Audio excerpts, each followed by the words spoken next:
하나님의 말씀 빌립보서 3장 12절부터 16절까지 봉독하겠습니다. 내가 이미 얻었다 함도 아니요 온전히 이루었다 함도 아니라 오직 내가 그리스도 예수께 잡힌 바 된 그것을 잡으려고 쫓아가노라. 형제들아, 나는 아직 내가 잡은 줄로 여기지 아니하고 오직 한 일, 즉 뒤에 있는 것은 잊어버리고 앞에 있는 것을 잡으려고 표대를 향하여 그리스도 예수 안에서 하나님이 위에서 부르신 부름의 상을 위하여 쫓아가노라. 그러므로 누구든지 우리 온전히 이룬 자들은 이렇게 생각할지니 만일 무슨 일에 너희가 달리 생각하면 하나님이 이것도 너희에게 나타내시리라. 오직 우리가 어디까지 이르렀든지 그대로 행할 것이라. 아멘. 기도하겠습니다. 하나님 아버지, 오늘도 주의 생명의 말씀에 귀를 기울일 수 있는 은혜의 시간 주심을 감사합니다. 정말 주님께만 집중하는 시간 되게 하시고 오직 하나님의 은혜만을 기대하는 우리 모두가 되게 하여 주시옵소서. 우리 구주 예수 그리스도 이름으로 감사하며 기도하옵나이다. 아멘. 오늘은 저 개인적으로는 굉장히 특별한 날입니다. 택시 운전석에 앉은 지 꼭 8년째 되는 날입니다. 지금 한국 교회가 참으로 어려운 상황 속에 처해져 있지만 특히 개척교회, 작은 교회들은 정말 굉장히 어려운 가운데서 목회를 하고 있습니다. 저 역시 8년 전에 효성동에서 목회할 때입니다. 월세 2달 빌렸더니 건물주가 비워달라 그래가지고 교회 문 닫는 것보다는 택시를 하면서 계속 거기서 목회를 하기 위하여 마음을 먹었을 때 하나님께서는 귀한 목사님을 만나게 하셔가지고 그분이 원래 이제 일회서원 출판사 사장님이었는데 목사님이 되시면서 하나님 앞에 약속을 했대요. 책 만드는 달란트 주셨으니까 그 전도 소책자를 만들어서 무료로 배포하겠습니다. 그렇게 약속을 하셨던 목사님이신데 저를 만나자마자 그 얘기를 하시는 거예요. 목사님이 만약 택시 시작하면 맨 먼저 그 책을 드릴 테니까 손님들이 한 번씩 나눠주면 좋겠다고. 일종의 문서전도가 시작된 거죠. 그래서 시작된 택시가 이렇게 8년 동안 하게 될 것은 제가 미처 예상 못했었어요. 근데 8년간 하나님께서 만나게 하신 영혼이 12만 명입니다. 정말 이 택시가 참 전도하는 데 있어서는 특별한 공간이구나. 그 작은 공간이지만 목적지까지 가는 동안에 손님과 얼마든지 대화하면서 복음을 제시할 수 있으니까 정말 하나님의 각별한 섭리가 있었다 하는 것을 저는 개인적으로 느끼고 있습니다. 많은 분들이 중보기도 해줬고요. 물론 초창기에는 힐단하는 사람들도 있어요. 목사님 목회만 하셔야지 그게 무슨 짓이냐고, 그래갖고 교회가 얼마나 성장했냐고, 그런 분들도 없잖아요. 있었어요. 그러나 호주 시드니에 그 무명의 노인 전도자 있죠. 미스터 제너의 그 일화를 제가 유튜브에서 보고 난 다음에 그 후로부터는 조금도 흔들리지 않습니다. 정말 하나님 앞에 서는 날 주님이 어떻게 평가하실지 거기에 대한 기대감을 가지고 지금도 이제 대기하고 있어요. 로마서 8장 28절에 주님은 이렇게 말씀합니다. 우리 한번 주보에 나와 있으니까 합독을 하겠습니다. 시작. 우리가 알거니와 하나님을 사랑하는 자, 곧 그 뜻대로 부르심을 입은 자들에게는 모든 것이 합력하여 선을 이루느니라. 아멘. 시편 119편 71절 같이 읽겠습니다. 시작. 고난 당한 것이 내게 유익이라. 이로 인하여 내가 주의 율례를 배우게 되었나이다. 아멘. 제가 택시 전도를 시작하기 전에 26년 동안 목회도 저 열심히 했습니다. 그런데 그런 어려움을 겪고 난 다음에 택시 안에서 경험한 하나님의 사랑 은혜는 이루 말할 수 없는 풍성한 은혜였고 지속적인 축복이었다는 것을 제가 이 순간에 다시 한번 고백을 합니다. 얼마나 감사한지 몰라요. 그 목사님 그 책자 주셨기 때문에 8년 전 오늘 택시 운전대에 붙잡고서 운전석에 앉아서 타는 손님들에게 책자를 한 권씩 이렇게 선물로 나눠줬어요. 그게 벌써 8년 동안 7만 명에게 나눠줬습니다. 그 7만 명에게 나눠준 그 책자, 제게 너무너무 정말 감사한 그야말로 매개체였어요. 그것이 없었다면 아직도 아마 기도하고 있었을 거예요. 하나님 인도해달라고. 근데 복음을 전할 수 있는 그런 매개체가 주어지니까 자신 있게 시작을 했더니 하나님께서 단계별로 정말 시간이 흐름에 따라서 지혜도 주시고 경험도 주시고 하셔서 지금은 그런 말을 제가 가끔 해요. 택시를 그만두더라도 어디서든지 누구에든지 정말 복음을 제시할 수 있겠다. 그런 노하우가 쌓여지니까. 그리고 4년 전에 이제 목사님들 14명에서 터키에 단기 선교 갔을 때도 같이 동행했던 목사님들이 그런 얘기를 해요. 아니 목사님 터키 사람도 아닌데 어떻게 그렇게 자연스럽게 다가가서 복음을 제시하는지 이해가 안 된대요. 그래서 그때까지 제가 한 4년 이상 5년 정도 이렇게 택시 전도를 한 시점이기 때문에 그게 아마 내게 몸에 배인 모양이라고. 그리고 하나님께서 지혜를 주시니까요 얼마든지 어디서든지 방법은 있더라고요. 우리가 목표와 목적이 뚜렷하면 정말 방법과 그 수단은요 날카로워지게 되어 있더라고요. 그래서 택시 누적 승객이 대략 12만 명인데 90% 이상이 그 말씀 소책자를 받아갔습니다. 그리고 말씀 소책자가 이제 인쇄가 중단된 이후로는 자체적으로 이렇게 전단지를 만들었어요. 이렇게 전단지를 만들어 가지고 여기 보면 내용이 이렇게 나와 있어요. 누구든지 보면 마음이 이렇게 움직일 수 있는 글귀가 있습니다. 주님은 길을 잃고 방황하는 당신을 기다리십니다. 그리고 이제 얼굴은 보이지 아니하지만 선한 목자의 품에 안겨져 있는 어린 양 그림이 있습니다. 이 그림을 보면서 이제 선한 목자이신 예수님의 품에 꼭 안겨보세요. 참된 기쁨과 평안이 가득하고 영원한 생명과 사랑의 천국을 당신도 얻게 될 것입니다. 이 글귀를 듣고 난 다음에 맨 밑에는 십자가와 함께 마태복음 11장 28절 말씀을 넣어놨어요. 수고하고 무거운 짐진 자들아 다 내게로 오라. 내가 너희를 쉬게 하리라. 이 글을 듣고 난 다음에 이제 생각지도 않았던 그 새롭게 하소서 실화극장에서 제 드라마를 만들어 가지고 유튜브에 올려놓은 게 지금 조회수가 22만 넘었어요. 그래서 택시를 하며 목회하고 있는 김정호 목사의 감동시라 이렇게 했더니 이걸 찾아보는 분들이 굉장히 계속해서 늘어나고 있어요. 이런 글귀를 넣고 난 다음에 이 전단지 받은 사람 숫자가 한 5만 명 정도 돼요. 그래서 저 나름대로는 굉장히 보람있고 기쁜 마음으로 날마다 즐겁게 택시를 하고 있어요. 물론 혹자는 그럽니다. 이제 나이 70인데 그만두라고 그만큼 했으면 되지 않았냐고 그렇게 말하는 사람도 없잖아. 있어요. 근데 오늘 사도 바울의 고백처럼 표대를 향하여 중단하지 않고 끝까지 쫓아갈 마음입니다. 분명 오늘 본문에도 그렇게 나와 있잖아요. 형제들아 나는 아직 내가 잡은 줄로 여기지 아니하고 오직 한 일, 즉 뒤에 있는 것은 잊어버리고 앞에 있는 것을 잡으려고 표대를 향하여 그리스도 예수 안에서 하나님이 위에서 부르신 부름의 상을 위하여 쫓아가노라 라고 자기의 마음을 그대로 표현하고 난 다음에 15절에 그렇게 말합니다. 그러므로 누구든지 우리 온전히 이룬 자들은 이렇게 생각할지니 만일 무슨 일에 사도 바울의 생각과 달리 너희가 달리 생각하면 하나님이 이것도 너희에게 나타내시리라. 아멘. 그 침례교단에서 아주 귀한 사역을 하고 계신 윤석정 목사님이 한 25년 전, 30년 전에 그 목회자 세미나, 사모 세미나에서 하신 말씀이 생각이 나요. 그야말로 복음 실은 수레바퀴로 잔인하게 우리 육신을 쓰는 사람, 그 사람이 정말 하나님의 사람이다. 그런 사람들을 하나님은 찾고 계신다 라고 하신 말씀이 지금도 생생해요. 그렇습니다. 아무리 젊어 보여도 나이는 못 속이겠더라고요. 하루에 12시간 운전하고 나면 녹초가 돼요. 그럼에도 불구하고 하나님이 주시는 그 기쁨과 희열은 이루 말할 수 없어요. 정말 그 은혜를 경험한 사람만 알 수 있는 경험이에요. 그래서 사도 바울이 나는 날마다 죽노라라는 그 고백이 어떤 고백인가 하는 것도 이렇게 느끼게 되고요. 그렇습니다.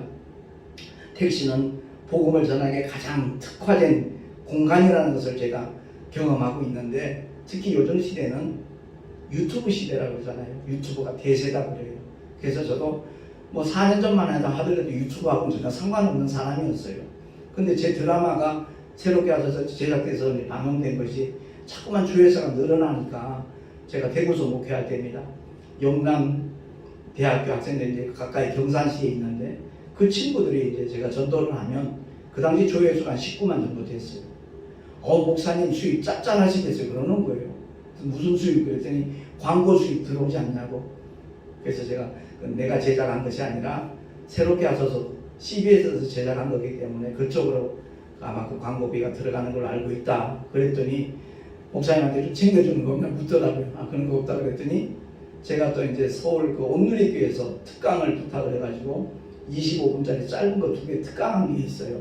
그걸 열어보더니 용기를 자꾸 주는 거예요. 목사님이 직접 유튜브 올려도 충분히 할 수 있겠다고 얘기를 하는 거예요. 그래서 시작된 것이 벌써 2년 6개월 정도 계속 이렇게 유튜브에 이제 동영상을 올릴 수 있는 계기가 되어졌는데, 그렇습니다.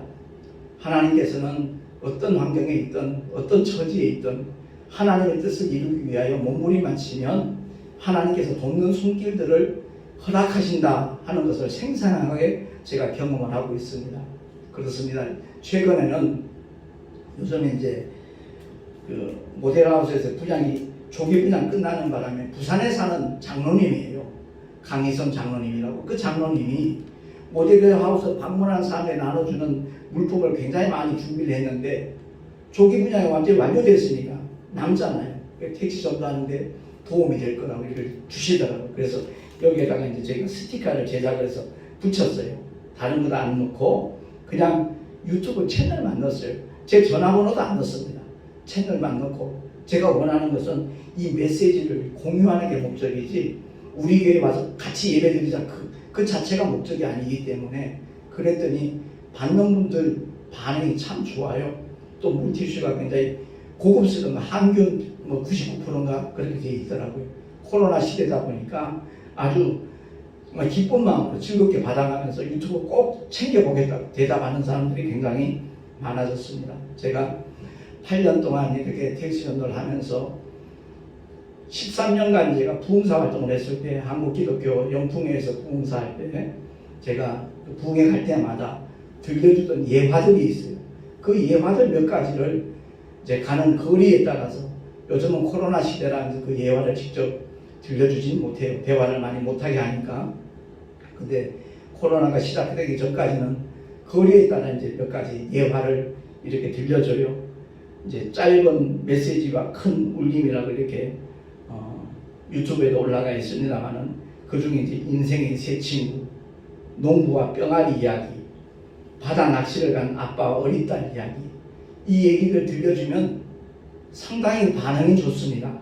인생의 새 친구에 대한 건 탈무드에 나와 있는 얘기인데, 그것을 단어만 조금 바꿔가지고 어떤 날에 인생이라는 사람이 살고 있었다.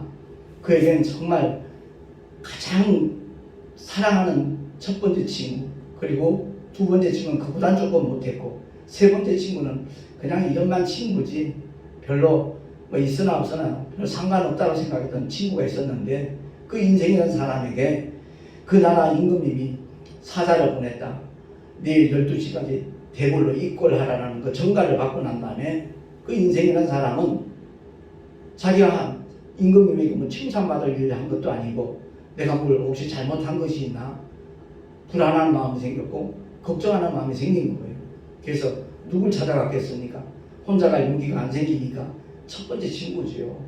여보게 임금님이 나를 입궐하라고 하는데 자네가 같이 동행해 줄세. 그래서 내가 무죄하다고 좀 변명 좀 해주겠네 냐고 이렇게 물어요. 그랬더니 그 기대했던 친구가 이런지야의 거절입니다. 미안하네, 난 같이 갈 수 없네. 딱 돌아서는 거예요.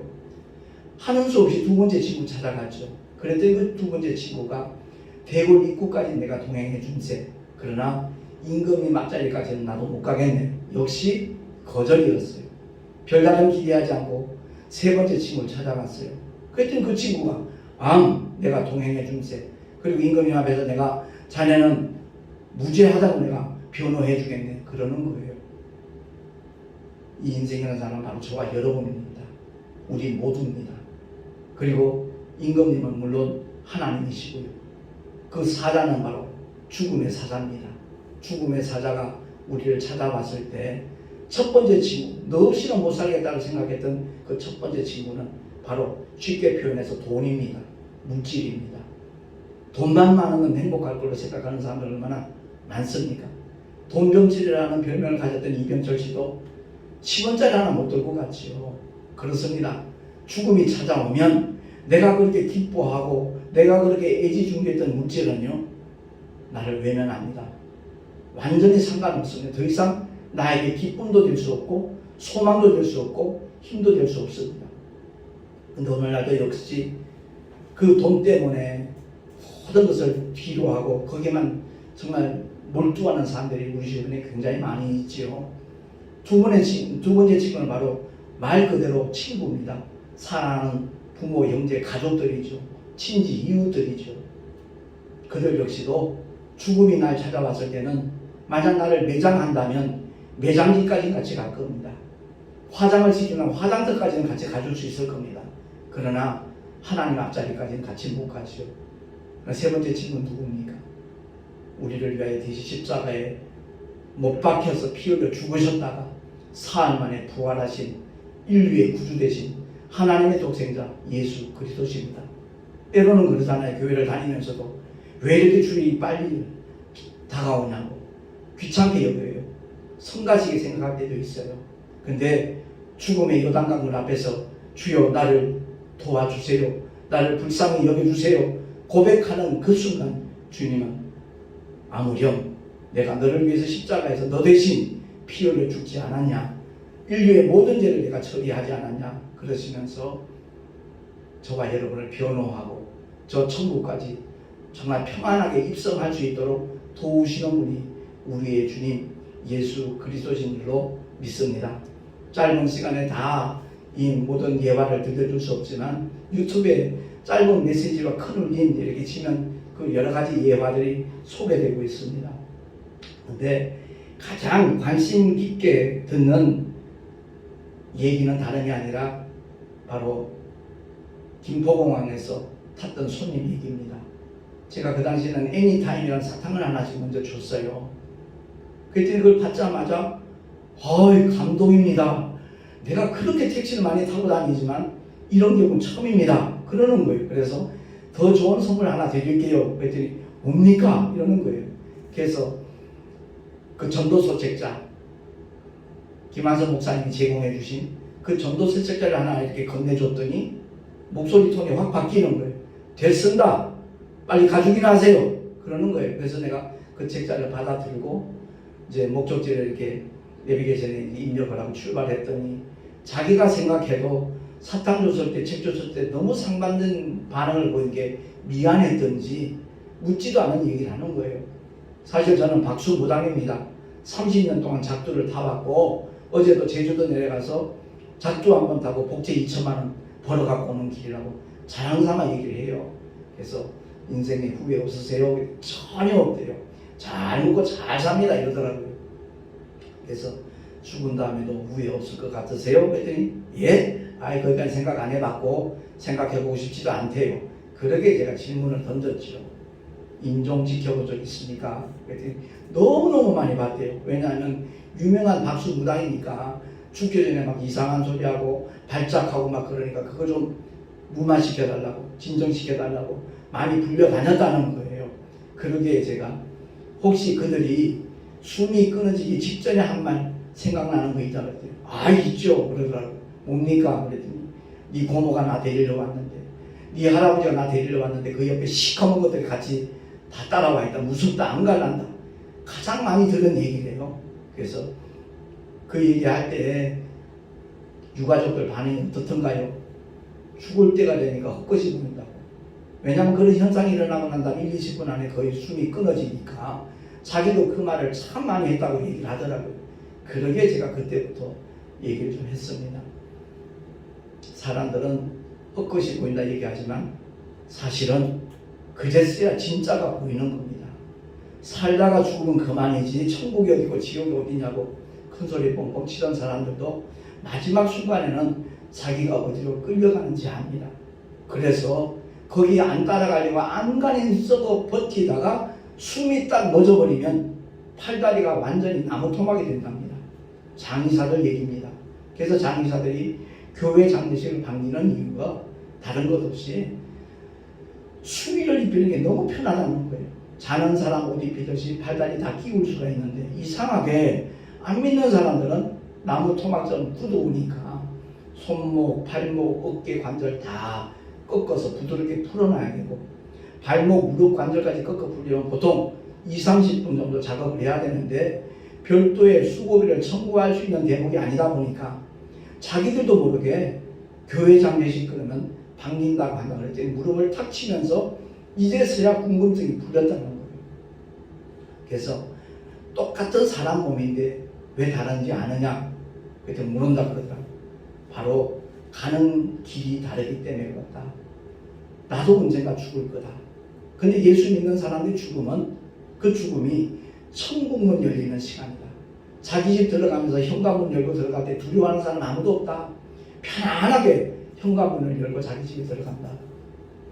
마찬가지로 예수 믿는 사람은 바로 죽음이 천국 들어가는 현관문 여는 시간이기 때문에 편안하게 기쁨으로 기대하고 소망이 넘쳐서 죽음을 맞이한다. 우리의 몸이 경직될 이유가 전혀 없다. 편안하다.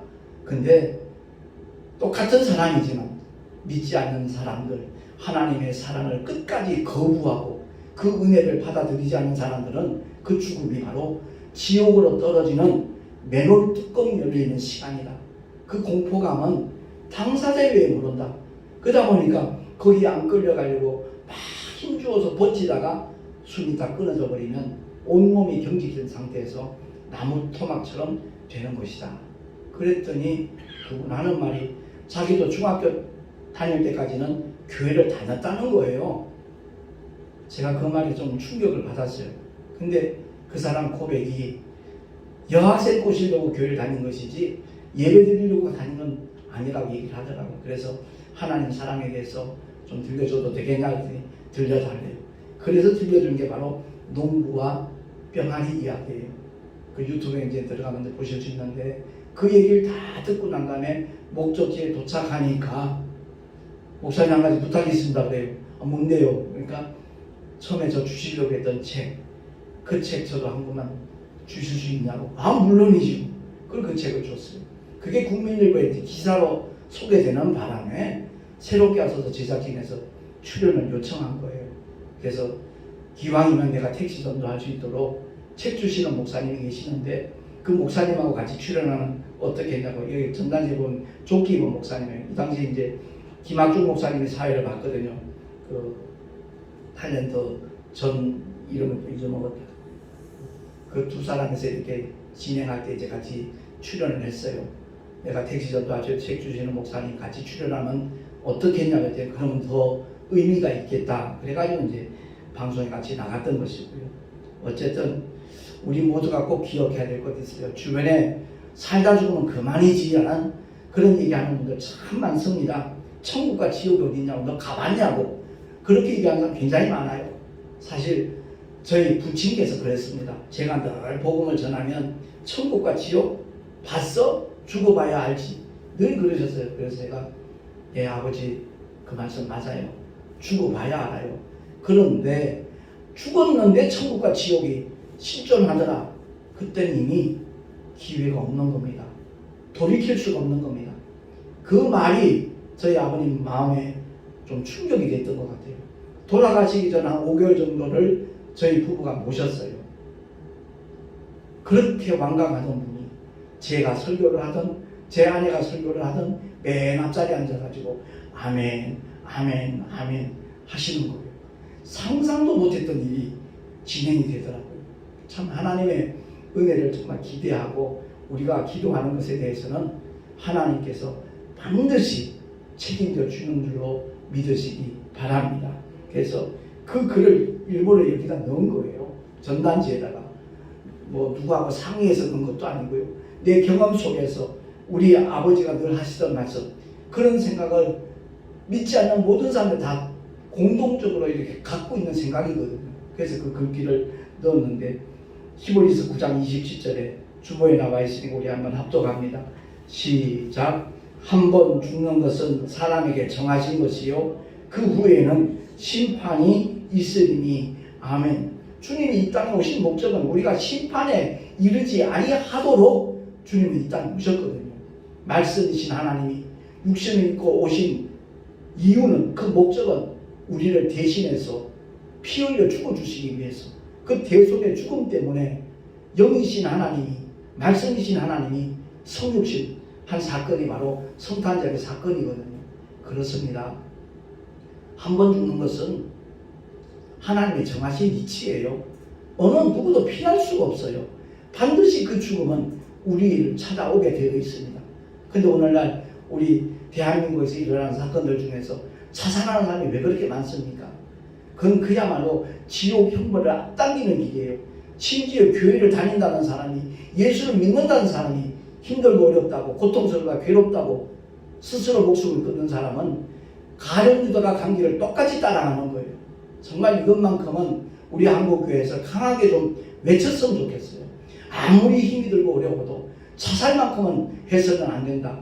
그건 하나님의 생명에 도전하는 행위다 라는 것을 일깨워주면 자살률이 분명히 줄어들지 않을까, 저 개인적으로 그렇게 생각을 하고 있습니다. 아울러 사도 바울의 고백을 한번 보자고요. 고린도 후서 4장 18절입니다. 시작. 우리의 돌아보는 것은 보이는 것이 아니요 보이지 않는 것이니 보이는 것은 잠깐이요 보이지 않는 것은 영원함이니라. 아멘. 누구나 행복하기를 원하죠. 행복을 원치 않는 사람 없을 겁니다. 이 세상 사는 날 동안 한평생 부자와 거지 나살 나오는 그 부자처럼 돈 많이 벌고 풍성한 삶을 누렸다고 할지라도 그것으로 그야말로 영원히 마감이 된다면 그건 불행한 인생의 주인공이 되는 그 뿐이잖아요. 거지 나사로 아무리 고통스럽고 괴로움 속에 있을지라도 하나님께서 그 영혼을 취하여 가시는 순간까지 그는 하나님의 위로를 받으면서 믿음을 지킨 사람이거든요. 그러니까 부자는 그 당대에 그렇게 유명한 사람, 인기 있는 사람이었을 텐데 성경에는 그 사람의 이름이 소개되지 않았습니다. 그러나 가장 처참하고 비참하고 불행한 삶의 연속이었을지라도 거지는 그 이름이 나와 있거든요. 나사로, 하나님의 위로라는 뜻입니다. 저와 여러분이 이 세상 사는 날 동안 참 힘들고 고통스럽고 괴로운 일 겪지 말라는 보장 아무도 없습니다. 그 현장에 있을 때, 그 중심에 있을 때 하나님의 위로를 구하는 사람, 그 사람이 진짜 참 믿음의 사람이라는 것을 기억을 하고 늘 주님만을 의지하며 나가는 저와 여러분 되시기를 예수 이름으로 축원합니다. 눈에 보이는 세계가 전부가 아니라는 것을 우리는 늘 기억을 해야 됩니다. 그래서 아브라함의 경우 더 나은 본향을 사모했다라고 말하잖아요. 그 더 나은 본향은 이 세상에 있는 게 아니잖아요. 하늘에 간직하신 것이거든요. 하늘에 있는 겁니다. 그러므로 우리 모두가 신앙생활하면서 어떤 사람은 잘 먹고 잘 살기 위해서, 아니면 자기 어떤 질병에서 자유함을 누리기 위해서 신앙생활을 시작하는 사람 많습니다. 그건 하나의 계기로 끝나야지 그 자체가 목적이 되면 그 사람 역시도 하나님과 상관없는 사람이 될 수가 있다는 사실입니다. 주님은 우리에게 믿음의 결국인 영혼의 구원을 받아서 아버지의 영원한 집, 그 아름다운 천국에서 영생복락할 수 있도록 하기 위하여 죄의 문제를 처리하시기 위해서 독생자를 이 땅에 보내신 분이 저와 여러분의 아버지라는 것을 꼭 기억을 하고요. 그야말로 성경이 구약과 신약으로 나눠져 있잖아요. 그 구약 율법은 인간에 대한 하나님의 진단입니다. 그 정의가 뭐냐면 의인은 없나니 하나도 없도다. 그게 바로 율법이 선언하는 거예요. 복음은 뭐죠? 죄인을 위한 하나님의 처방이에요. 오직 의인은 믿음으로 말미암아 살리라 라고 로마서 1장 17절에 사도 바울을 통하여 선언하고 있습니다. 그렇습니다. 우리 모두가 다 하나님 앞에 정말 피할 수 없는 죄인이라는 것을 깨닫고 그러기에 메시아를 만날 수 있는 조건이 갖춰진 거예요. 죄 있는 자만이 메시아가 필요한 겁니다. 그래서 오직 의인은 믿음으로 말미암아 살리라 그랬으니까 예수 그리스도를 믿고 나의 구주로 영접하는 하나님의 사람들이 되셔서 하나님의 자녀의 권세를 누리며 이 세상을 이기고 죄악을 이기고 나 자신도 이길 수 있는 하나님의 사람들 다 될 수 있기를 예수 이름으로 축원합니다. 제가 아까도 말씀드렸지만 주변의 혹자는 그만큼 해서는 되지 않았네 그만두라고 얘기하는 분들 참 많아요. 그만큼 몸이 힘들지 않냐고. 물론이죠. 근데 육신이 힘든 만큼 하나님께서 또 위로하셔요. 또 돕는 손길들을 허락해 주셔요. 제가 이제 70 딱 되면서부터 몸이 좀 다르다는 걸 사실 느껴요. 근데 내 주변에 귀한 믿음의 집사님을 통해서 또 그분은 이제 대구에 사시고 한의원이 경산에 있는데 우리의 육신은요 땅의 소산물이 공급이 돼야 돼요. 근데 한약재는 전부 다 땅의 소산물로 만든 거예요. 그것을 통해서 지난번에 한번 대구 내려갔을 때 일부러 진백을 한번 하고 거기에 필요한 영양소들을 이렇게 조제를 해서 보내주셨는데 너무너무 도움을 많이 받고 있어요. 어쨌든 한 줌의 흙으로 돌아가는 그 순간까지 저는 그 택시전도에 대한 비전을 갖고 있어요. 자부심도 있지만 비전을 갖고 있어요. 그것은 다름이 아니라 다니엘서 12장 3절에 선언했듯이 우리 한번 주보에 맨 밑에 나와 있으니까 한번 합독을 하겠습니다. 시작.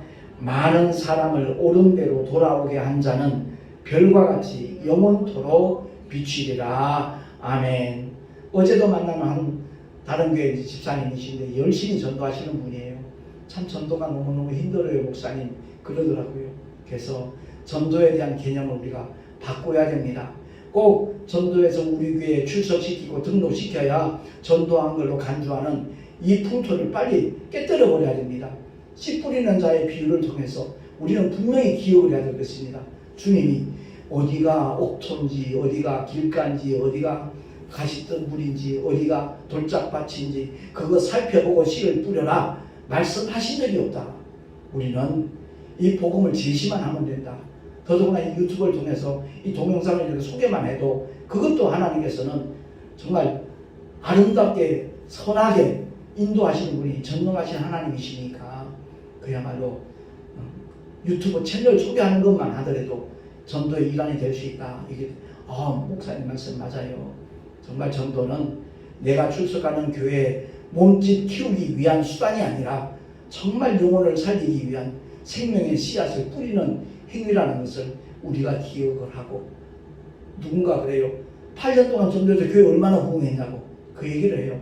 제 아내가 저 뒤에 있지만 8년 전에 저희가 이제 열방교회를 시작할 때 우리의 목표를 달리 세웠어요. 교인들 이기 위해서 우리 목회하지 말자. 정말 예수 그리스도의 제자가 될 수 있도록 하기 위하여 복음의 씨앗 뿌리는 데만 우리가 역점을 두자라고 시작을 했어요. 그랬기 때문에 택시 전도 그렇게 8년 동안 하면서 우리 교회 출석한 사람 20명도 안 돼요. 대구에서도 마찬가지, 그전에도 마찬가지. 그럼에도 불구하고 기대감을 갖는 것은 하나님께서 모든 과정을 보시니까. 그리고 어느 곳에 있든지 민들레 홀씨의 법칙과 똑같아요. 정말 그 민들레 홀씨가 싹이 날 수 있는 조건만 갖춰지면 어디서든지 똑같은 생명력을 나타내는 거거든요. 그래서 눈에 보이는 가시적인 현상 그것 때문에 흔들리는 자가 되지 말고 정말 주님 앞에서 묵묵하게 꾸준하게 변함없이 충성하는 자 하나님께서는 귀히 보시고 그날의 수고한 데 대한 아름다운 상급까지 허락하시는 분이 저와 여러분이 곧 섬기고 사랑하는 우리의 하나님 아버지신 줄로 믿습니다. 우리 모두가 다 정말 전도는 특정한 사람들에게 맡기신 사명이 아니라 부활하신 주님이 모든 믿는 자들에게 위임하신 엄청난 사명이라는 것을 기억을 하고 그 길에 동참할 수 있는 앞장설 수 있는 우리 모두가 될 수 있기를 예수 이름으로 축원합니다. 기도하겠습니다. 하나님 아버지 오늘도 우리에게 허락하신 하나님의 생명의 말씀을 통하여 우리 스스로를 돌아봅니다.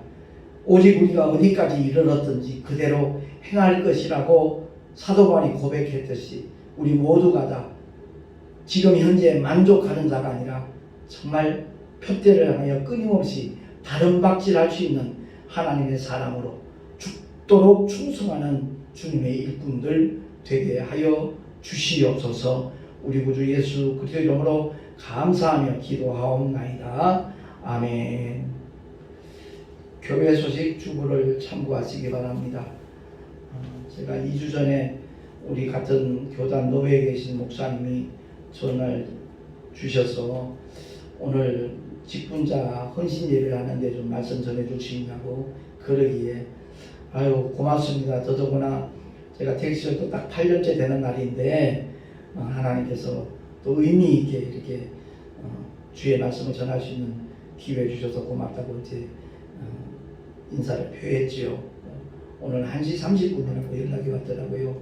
인천 시용교회 그 조용만 목사님 시무하시는 교회에서 또 말씀을 전하는 데 위해서 중보 기도해 주시면 참으로 고맙겠습니다. 자, 이제 드린 예물 위해 잠시 기도하고 축도로 예배를 마치도록 하겠습니다. 하나님 아버지 주님을 예배하면서 여러 가지 모양으로 감사임을 드렸습니다. 11조와 헌물들을 드렸습니다. 택시 전도에 동참하는 손길들도 있습니다. 하나님 아버지 일일이 기억하여 주시고 그들의 삶의 자리에 주님이 함께 하시는 믿음의 증거들이 기사와 이적으로 또한 축복으로 나타나게 하여 주시옵소서. 이 예물이 쓰여지는 곳곳마다 하나님의 영광이 나타나게 하시고 주님의 거룩하신 영원한 생명이 나누어지는 은혜 위에 은혜까지 주님 허락하여 주시옵소서. 우리 구주 예수 그리스도 이름으로 감사하며 간절히 축복하며 기도하옵나이다. 아멘. 이제는 우리 구주 예수 그리스도의 크신 은혜와 하나님 아버지의 끝없는 영원하신 사랑하심과 보혜사 성령 하나님의 내주교통 인도하심과 축복하심이 정말로 주님이 맡겨주신 사명이 바로 전도의 사명이라는 것을 기억하고 그 대역에 동참하리라 결단한 하나님의 사람들 머리 위에 그 가정과 자녀들과 또한 그 삶의 터전과 주께서 피로 값주고 서신 주님의 모든 교회들 위에 지금으로부터 영원토록 함께 있을지어다. 아멘.